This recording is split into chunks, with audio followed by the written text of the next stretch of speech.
Assalamualaikum warahmatullahi wabarakatuh. Shalom, Om Swastiastu, Namo Buddhaya, Salam Kebajikan.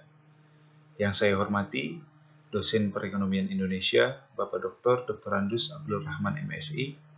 Mohon izin Bapak, sebelum saya memulai presentasi mengenai permasalahan ekonomi, izinkan saya untuk memperkenalkan diri terlebih dahulu. Adapun saya, Roy Gunawan Tagalung, NIM 250201022456. Sesuai dengan soal UAS yang telah diberikan kepada kami mahasiswa, saya terlebih dahulu akan mempresentasikan resume presentasi yang telah Bapak berikan mengenai permasalahan ekonomi.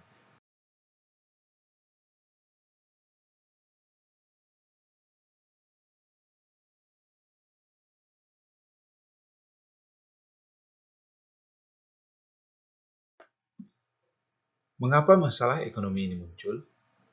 Masalah ekonomi muncul karena ketidakseimbangan antara kebutuhan manusia yang tidak terbatas dengan sumber daya yang terbatas. Hal ini memaksa individu, masyarakat, dan negara untuk menentukan pilihan dengan skala prioritas. Faktor yang menyebabkan timbulnya masalah ekonomi meliputi yang pertama, keterbatasan sumber daya alam. Yang kedua, kebutuhan manusia yang terus berkembang akibat teknologi dan gaya hidup.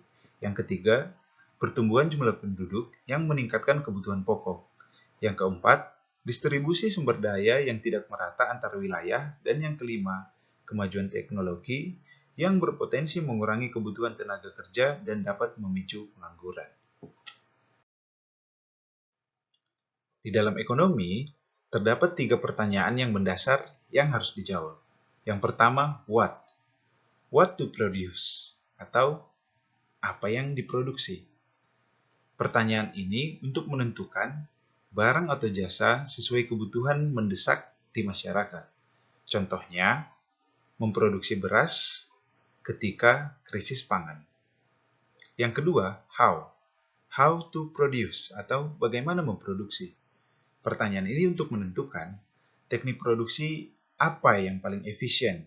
Misalnya apakah dengan mesin otomatis, tenaga manual, ataupun teknologi yang ramah lingkungan. Yang ketiga, for whom? For whom to produce? Untuk siapa diproduksi? Yaitu untuk menentukan target konsumen yang akan menikmati hasil produksi ini. Misalnya, produk premium dibuat untuk kelas atas, atau bantuan pangan diberikan untuk masyarakat miskin. Secara umum, ada 3 contoh permasalahan ekonomi makro. Yang pertama kemiskinan, yang kedua pengangguran, dan yang ketiga inflasi. Kemiskinan merupakan ketidakmampuan memenuhi kebutuhan dasar akibat rendahnya pendidikan, pengangguran, dan ketimpangan pendapatan. Kemiskinan berdampak pada penurunan kualitas hidup, gizi buruk, kriminalitas, dan rendahnya produktivitas. Yang berikutnya adalah pengangguran. Pengangguran disebabkan karena angkatan kerja yang belum mendapatkan pekerjaan. Pengangguran sendiri terbagi menjadi pengangguran terbuka, musiman, friksional, dan struktural. Yang berikutnya adalah inflasi. Inflasi ditandai dengan kenaikan harga barang atau jasa secara umum dan bersifat terus-menerus. Inflasi dipicu oleh kenaikan permintaan, biaya produksi, ataupun jumlah uang beredar. Berikutnya, kita akan membahas permasalahan ekonomi yang ada di Indonesia. Beberapa isu krusial masih dihadapi oleh Indonesia saat ini. Contohnya, kemiskinan, pengangguran, ketimpangan pendapatan, inflasi, pangan, ketergantungan impor bahan baku, korupsi, kerusakan lingkungan, kesenjangan pembangunan wilayah, serta rendahnya kualitas SDM dan produktivitas tenaga kerja. Untuk mengatasi masalah ekonomi tersebut, upaya yang dapat dilakukan pemerintah adalah yang pertama, meningkatkan kualitas pendidikan dan pelatihan kerja. Yang kedua, mendorong investasi dan pengembangan UMKM. Yang ketiga, menjaga stabilitas harga melalui kebijakan fiskal dan moneter. Yang keempat, pemerintah dapat memperkuat program perlindungan sosial bagi masyarakat rentan. Yang kelima, pemerintah dapat membangun infrastruktur untuk meningkatkan konektivitas. Yang keenam, mendorong hilirisasi industri untuk memberikan nilai tambah atas sumber daya alam kita. Dan yang terakhir yaitu mewujudkan pemerataan pembangunan yang inklusif dan berkelanjutan. Demikian presentasi yang dapat saya sampaikan mengenai resume permasalahan ekonomi yang ada di Indonesia. Sesuai dengan soal UAS yang diberikan, saya akan membahas salah satu dari permasalahan ekonomi tersebut. Dan topik yang saya ambil adalah pengangguran. Pengangguran merupakan salah satu masalah makroekonomi yang sangat krusial di Indonesia. Kondisi ini terjadi ketika seseorang yang masuk dalam angkatan kerja aktif mencari kerja, tetapi belum berhasil mendapatkan pekerjaan. Adapun di Indonesia sendiri, pengangguran terbagi menjadi 4 jenis.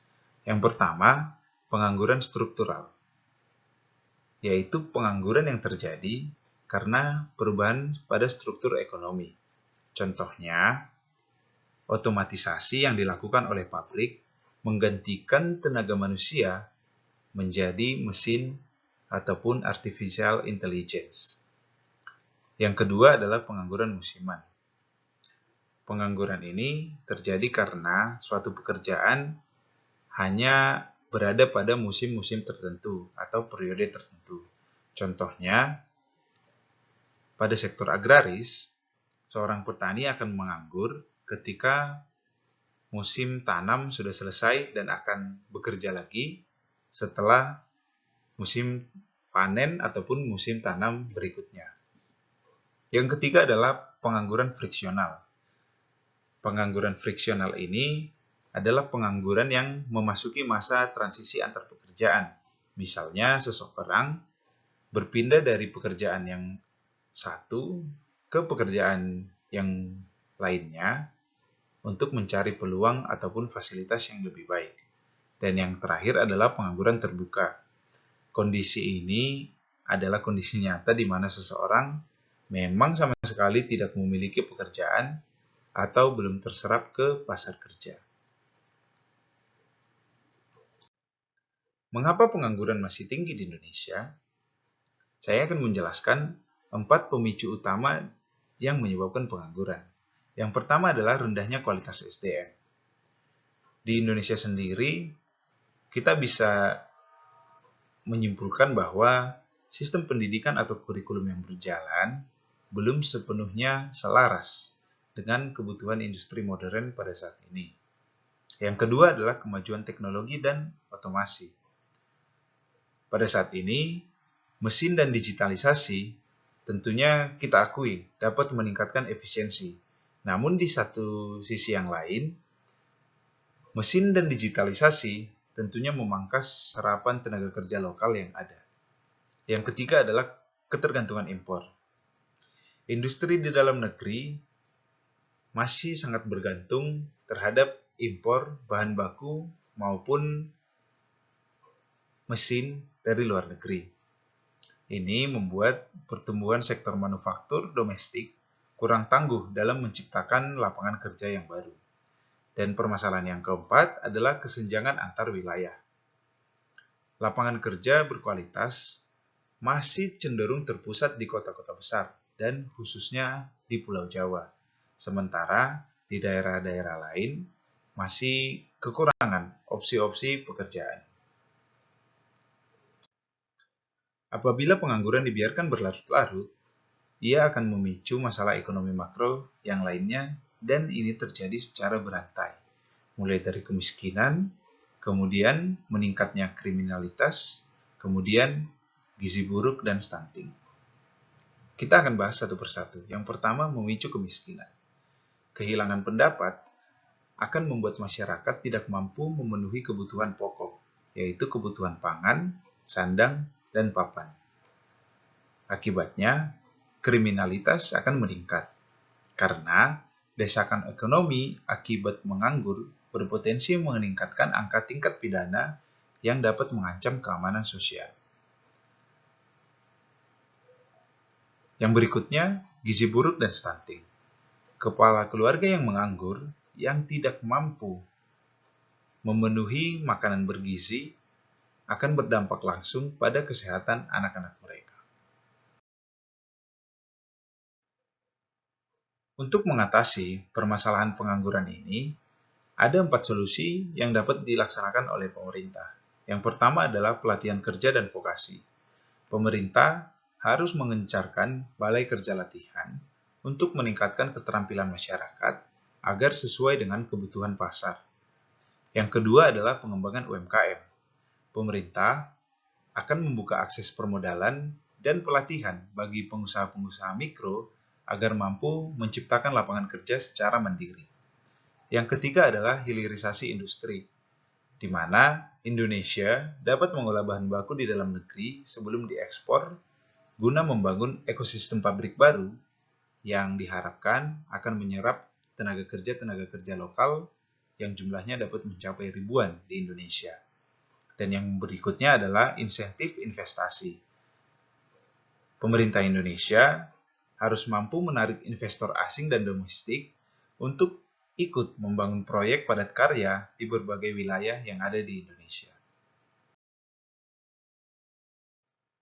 Apabila pemerintah Indonesia mampu menjalankan keempat solusi tersebut, kami meyakini bahwa Indonesia tentunya dapat menekan angka pengangguran yang terjadi di Indonesia. Demikian yang dapat saya sampaikan. Atas perhatian Bapak, saya mengucapkan terima kasih yang sebanyak-banyaknya.